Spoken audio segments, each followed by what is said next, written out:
Iran के लिए अब जंग में रूस कूद चुका है। जी हाँ, और पुतिन ने तो खुला ऐलान भी कर रखा है कि ईरान के लिए रूस हर जगह मौजूद है और उस शक्ति के खिलाफ है जो उसे खत्म करने की सोच रखती है। और यही बयान अब सीधे अमेरिका के लिए सबसे बड़ी चुनौती बनता हुआ दिख रहा है, क्योंकि जिस वक्त वॉशिंगटन ईरान को घेरने में लगा है, उसी वक्त मॉस्को खुलकर उसके साथ खड़ा नजर आ रहा है। हालिया घटनाक्रम ने साफ कर दिया कि ये सिर्फ कूटनीति नहीं बल्कि खुला पावर गेम है, जहां दो बड़े ब्लॉक आमने सामने दिख रहे हैं। ईरान के विदेश मंत्री अब्बास अरागची का रूस पहुंचना और वहां व्लादिमीर पुतिन से मुलाकात करना महज एक औपचारिक बैठक नहीं थी, बल्कि एक रणनीतिक संकेत था कि ईरान अब अकेला नहीं है और उसके पीछे एक बड़ी ताकत खड़ी है। पुतिन ने साफ कहा कि रूस पश्चिम एशिया में शांति के लिए हर संभव प्रयास करेगा, लेकिन इसके साथ ही उन्होंने ईरान के प्रति समर्थन का जो संदेश दिया वह बहुत स्पष्ट था, साफ था कि मॉस्को इस टकराव में किनारे नहीं रहने वाला। इस बीच जो घटना सामने आई उसने पूरी दुनिया का ध्यान अपनी तरफ खींचा है, जब स्ट्रेट ऑफ होर्मुज जैसे हाई टेंशन जोन से एक विशालकाय रूसी सुपरयाट यानी बिना किसी रुकावट के गुजर गई।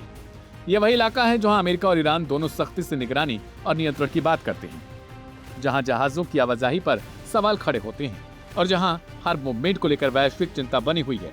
लेकिन इसी रास्ते से नार्ड नाम की सुपरयाट निकल जाती है, जो दुनिया की सबसे लग्जरी याट्स में गिनी जाती है। करीब 142 मीटर लंबी इस याट में 20 state room, swimming pool, helipad और यहाँ तक कि एक सबमरीन भी मौजूद है। और इसकी कीमत करीब $500 मिलियन से ज्यादा बताई जाती है। रिपोर्ट्स के मुताबिक यह याट रूसी अरबपति अलेक्सी मॉर्दशोव से जुड़ी हुई है, जो पुतिन के बेहद करीबी माने जाते हैं। अब सवाल यही उठता है कि जब आम जहाजों पर सख्ती है, जब अमेरिकी नाकेबंदी की बात कर रहा है, तब ईरान भी इसी रास्ते को नियंत्रित करने का दावा करता है। फिर आखिर ये याट कैसे निकल गया? यहीं से यह पूरा मामला सिर्फ एक समुद्री घटना नहीं बल्कि एक बड़ा संकेत बन जाता है कि रूस और ईरान के बीच बढ़ती नजदीकियां जमीन पर भी असर दिखाने लगी हैं। दरअसल ईरान पहले ही साफ कर चुका है कि जब तक अमेरिका का दबाव जारी रहेगा वह इस रास्ते पर नियंत्रण बनाए रखेगा, और अमेरिका ने भी यहाँ अपनी मौजूदगी बढ़ा ली है। लेकिन इसके बावजूद इस तरीके का मूवमेंट यह दिखाता है कि पूरी तस्वीर उतनी सरल नहीं है जितनी दिखाई जा रही है। रूस और ईरान के रिश्ते लंबे समय से मजबूत रहे हैं, लेकिन पिछले कुछ सालों में यह साझेदारी और गहरी हो गई। साल 2025 में दोनों देशों के बीच सुरक्षा और खुफिया सहयोग को लेकर बड़ा समझौता हुआ और अब युद्ध के बाद यह संबंध खुलकर सामने आ रहे हैं। पुतिन ने अरागची से मुलाकात के दौरान यह भी कहा कि उन्हें ईरान के सुप्रीम लीडर मुस्तफा खामेनेई का संदेश मिला है और उन्होंने उनके अच्छे स्वास्थ्य की कामना की। यानी दोनों देशों के बीच सीधा संवाद और रणनीतिक तालमेल लगातार बना हुआ है। अब बड़ा सवाल यही है, क्या रूस की एंट्री इस पूरे टकराव को एक नए स्तर पर ले जाएगी, और क्या अमेरिका को अब एक साथ कई मोर्चों पर चुनौती का सामना करना पड़ेगा? क्योंकि एक तरफ होर्मुज में तनाव है, दूसरी तरफ कूटनीतिक दबाव है और अब तीसरी तरफ रूस का खुला समर्थन। फिलहाल जो तस्वीर उभर रही है वह यही कहती है कि यह टकराव अब सिर्फ दो देशों के बीच नहीं रहा, बल्कि एक बड़े वैश्विक शक्ति संघर्ष में तब्दील होता जा रहा है, जहां हर चाल का असर दुनिया भर पर पड़ सकता है।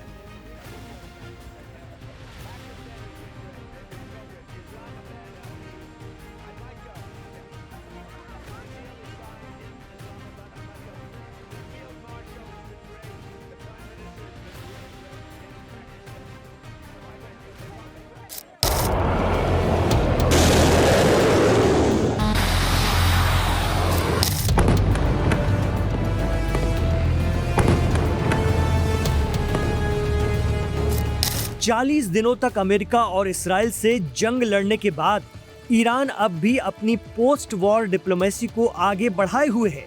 इस जंग में उसने न सिर्फ अरब मुल्कों में मौजूद अमेरिकी ठिकानों को भारी नुकसान पहुंचाया, बल्कि इसराइल के एक बड़े हिस्से में भी बड़ी तबाही मचाई। और तो और ईरान ने मिडिल ईस्ट को दो फाड़ कर दिया है। जी हाँ, ठीक सुना आपने, दो फाड़ हो गया है वेस्ट एशिया। एक तरफ कतर और ओमान जैसे मुल्क हैं, तो दूसरी तरफ यूएई और सऊदी अरब। इसे ऐसे समझें कि ईरान के विदेश मंत्री अब्बास अरागची ताबड़तोड़ दौरे कर रहे हैं। अरागची ने ओमान में जाकर ये कहा कि हुर्मुज में ईरान और ओमान फीस शेयर करेंगे, क्योंकि आबनाए हुर्मुज का एक किनारा ओमान से मिलता है।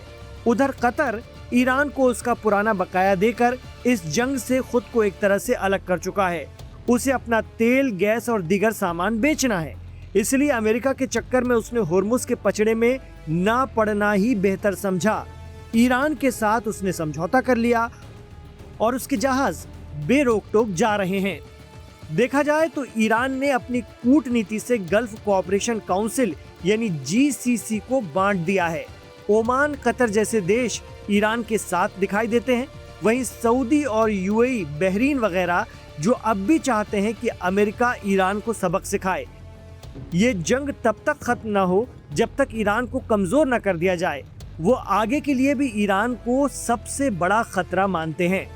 एक्सपर्ट कहते हैं कि ईरान के इस दांव के पीछे उसके खास दोस्तों रूस और चीन की सलाह हो सकती है कि आप हुर्मुज को फ्रंट पर रखें और हुर्मुज के लिए लगातार प्रेशर बनाकर रखें।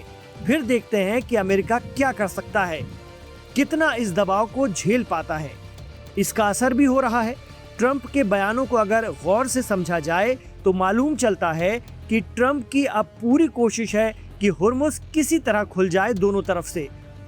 उन्होंने भी ईरान के साथ न्यूक्लियर वाली शर्त फिलहाल ताक पर रख दी है और ईरान के ट्रैप में फंसकर स्ट्रेट ऑफ हुर्मुज पर ही सारा ध्यान केंद्रित कर लिया है।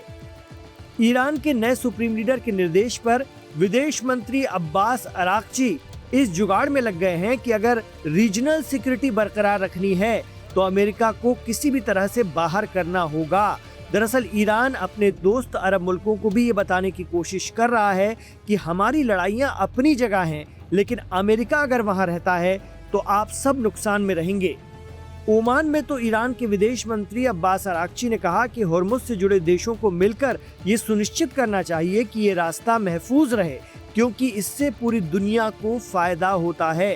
कुछ मीडिया रिपोर्ट दावा करती हैं कि ईरान ओमान के साथ मिलकर हुर्मुज में एक टोल बूथ बनाने वाला है। हुर्मुज का एक छोर ओमान में भी लगता है।